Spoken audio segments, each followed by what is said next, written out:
आय नगर का ले लिया जाना। एक और, आय नगर का ले लिया जाना।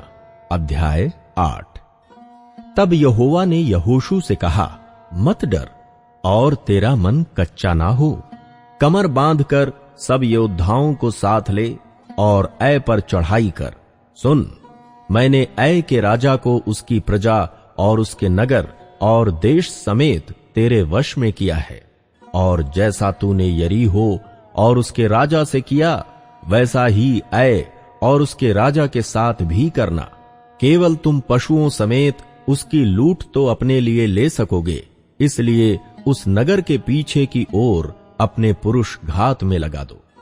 अतः यहोशू ने सब योद्धाओं समेत ऐ पर चढ़ाई करने की तैयारी की, और यहोशू ने 30,000 पुरुषों को जो शूरवीर थे चुनकर रात ही को आज्ञा देकर भेजा, और उनको ये आज्ञा दी, सुनो, तुम उस नगर के पीछे की ओर घात लगाए बैठे रहना, नगर से बहुत दूर न जाना, और सब के सब तैयार रहना।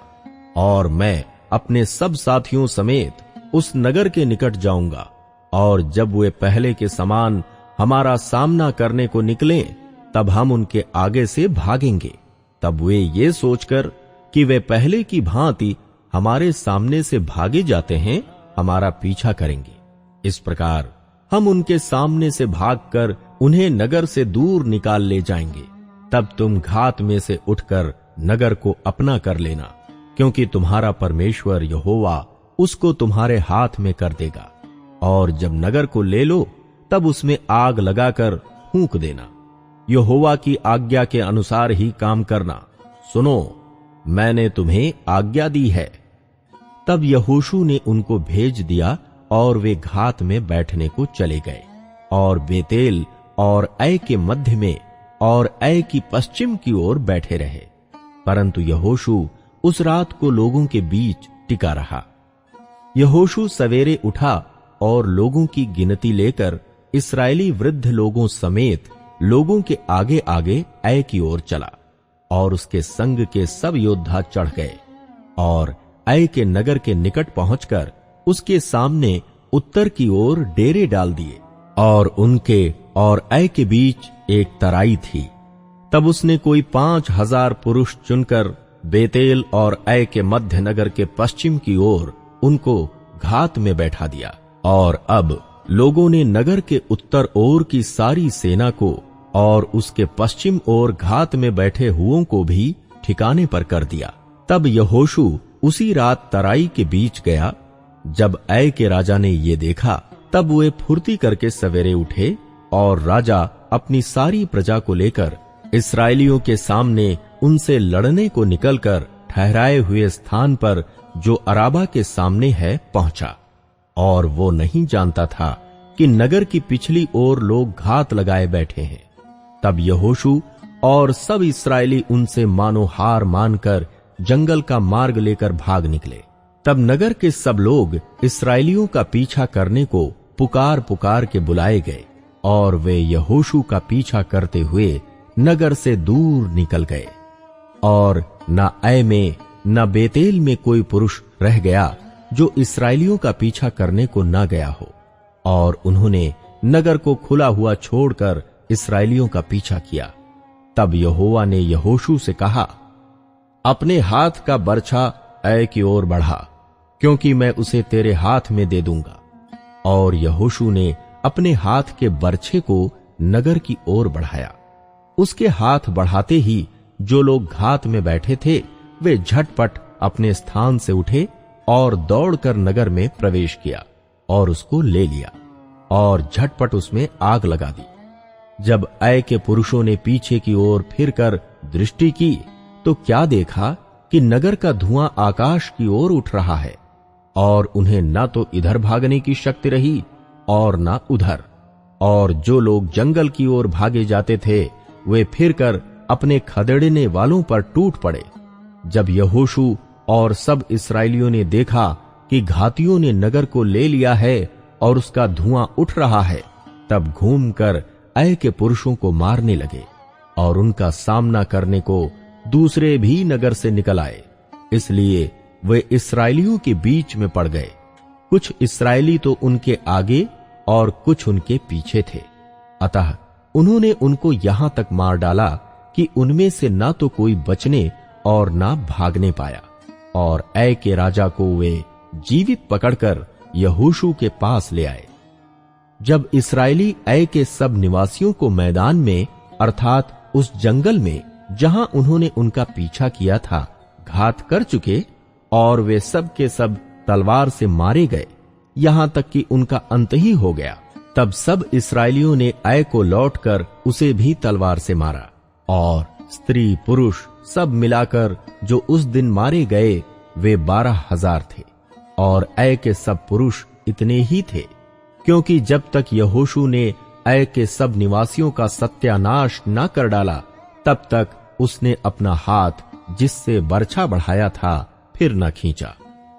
यहोवा की उस आज्ञा के अनुसार जो उसने यहोशू को दी थी, इस्राएलियों ने पशु आदि नगर की लूट अपनी कर ली।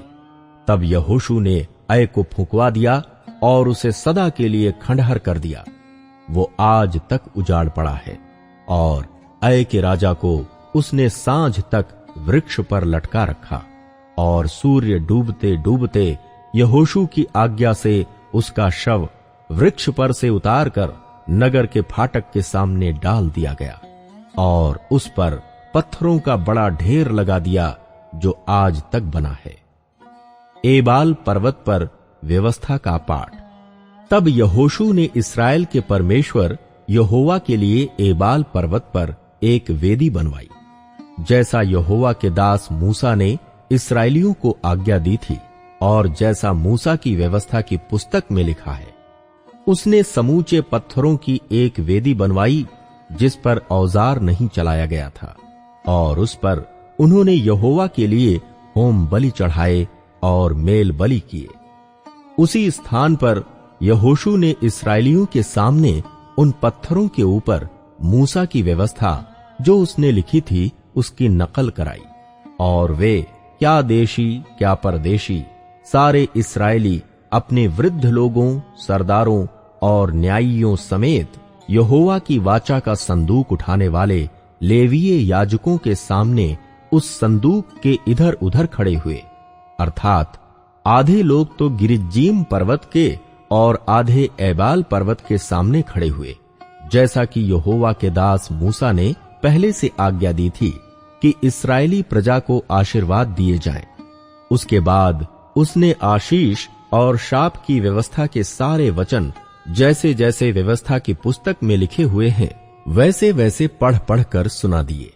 जितनी बातों को मूसा ने आज्ञा दी थी उनमें से कोई ऐसी बात नहीं रह गई जो यहोशू ने इस्राएल की सारी सभा और स्त्रियों और बाल बच्चों और उनके साथ रहने वाले परदेशी लोगों के सामने भी पढ़कर न सुनाई। गिबोनियों का छल। अध्याय 9। ये सुनकर हित्ती, एमोरी, कनानी, परिज्जी, हिब्बी और यबूसी जितने राजा यरदन के इस पार पहाड़ी देश में और नीचे के देश में और लबानोन के सामने के महासागर के तट पर रहते थे, वे एक मन होकर यहोशू और इस्राएलियों से लड़ने को इकट्ठे हुए। जब गिबोन के निवासियों ने सुना कि यहोशू ने यरीहो और ऐसे क्या क्या किया है, तब उन्होंने छल किया और राजदूतों का भेष बनाकर अपने गदहों पर पुराने बोरे और पुराने फटे और जोड़ लगे हुए मदिरा के कुप्पे लाद कर, अपने पांव में पुरानी पैबंद लगी हुई जूतियां और तन पर पुराने वस्त्र पहने और अपने भोजन के लिए सूखी और फफूदी लगी हुई रोटी ले ली। तब वो एक गिलगाल की छावनी में यहोशू के पास जाकर उससे और इस्राएली पुरुषों से कहने लगे, हम दूर देश से आए हैं, इसलिए अब तुम हमसे वाचा बांधो। इस्राएली पुरुषों ने उन हिब्बियों से कहा, क्या जाने तुम हमारे मध्य में ही रहते हो, फिर हम तुमसे वाचा कैसे बांधे? उन्होंने यहोशू से कहा, हम तेरे दास हैं। तब यहोशू ने उनसे कहा, तुम कौन हो और कहां से आए हो?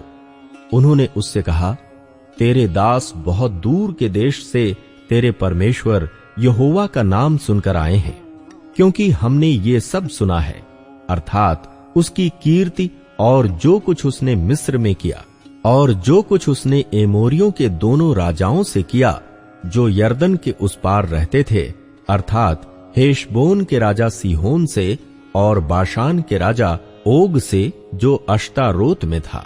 इसलिए हमारे यहाँ के वृद्ध लोगों ने और हमारे देश के सब निवासियों ने हमसे कहा कि मार्ग के लिए अपने साथ भोजन वस्तु लेकर उनसे मिलने को जाओ और उनसे कहना कि हम तुम्हारे दास हैं, इसलिए अब तुम हमसे वाचा बांधो। जिस दिन हम तुम्हारे पास चलने को निकले उस दिन तो हमने अपने अपने घर से ये रोटी गरम और ताजी ली थी, परंतु अब देखो ये सूख गई है और इसमें फफूंदी लग गई है। फिर ये जो मदिरा के कुप्पे हमने भर लिए थे तब तो नए थे, परंतु देखो अब ये फट गए हैं और हमारे ये वस्त्र और जूतियां बड़ी लंबी यात्रा के कारण पुरानी हो गई हैं। तब उन पुरुषों ने यहोवा से बिना सलाह लिए उनके भोजन में से कुछ ग्रहण किया। तब यहोशू ने उनसे मेल करके उनसे ये वाचा बांधी कि तुमको जीवित छोड़ेंगे, और मंडली के प्रधानों ने उनसे शपथ खाई। उनके साथ वाचा बांधने के 3 दिन के बाद उनको ये समाचार मिला कि वे हमारे पड़ोस के रहने वाले लोग हैं और हमारे ही मध्य में बसे हैं। तब इस्राएली कूच करके तीसरे दिन उनके नगरों को, जिनके नाम हिबोन, कपीरा, बेरोत और किरत्यारीम हैं, पहुंच गए। और इस्राएलियों ने उनको न मारा, क्योंकि मंडली के प्रधानों ने उनके संग इस्राएल के परमेश्वर यहोवा की शपथ खाई थी। तब सारी मंडली के लोग प्रधानों के विरुद्ध कुड़कुड़ाने लगे। तब सब प्रधानों ने सारी मंडली से कहा, हमने उनसे इस्राएल के परमेश्वर यहोवा की शपथ खाई है, इसलिए अब उनको छू नहीं सकते।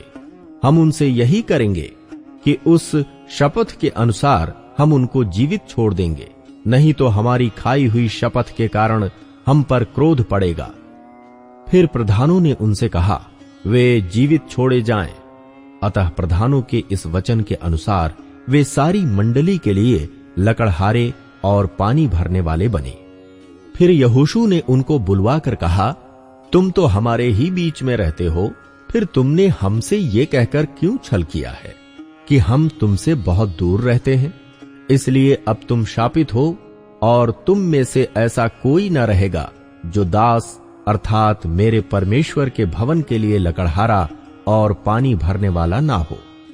उन्होंने यहोशू को उत्तर दिया, तेरे दासों को यह निश्चय बतलाया गया था कि तेरे परमेश्वर यहोवा ने अपने दास मूसा को आज्ञा दी थी कि तुमको वो सारा देश दे और उसके सारे निवासियों का तुम्हारे सामने से सर्वनाश करे। इसलिए हम लोगों को तुम्हारे कारण से अपने प्राणों के लाले पड़ गए, इसलिए हमने ऐसा काम किया, और अब हम तेरे वश में हैं। जैसा बर्ताव तुझे भला लगे और ठीक जान पड़े, वैसा ही व्यवहार हमारे साथ कर। तब उसने उनसे वैसा ही किया और उन्हें इस्राएलियों के हाथों से ऐसा बचाया कि वे उन्हें घात करने ना पाए। परंतु यहोशू ने उसी दिन उनको मंडली के लिए और जो स्थान यहोवा चुन ले उसमें उसकी वेदी के लिए लकड़हारे और पानी भरने वाले नियुक्त कर दिया, जैसा आज तक है।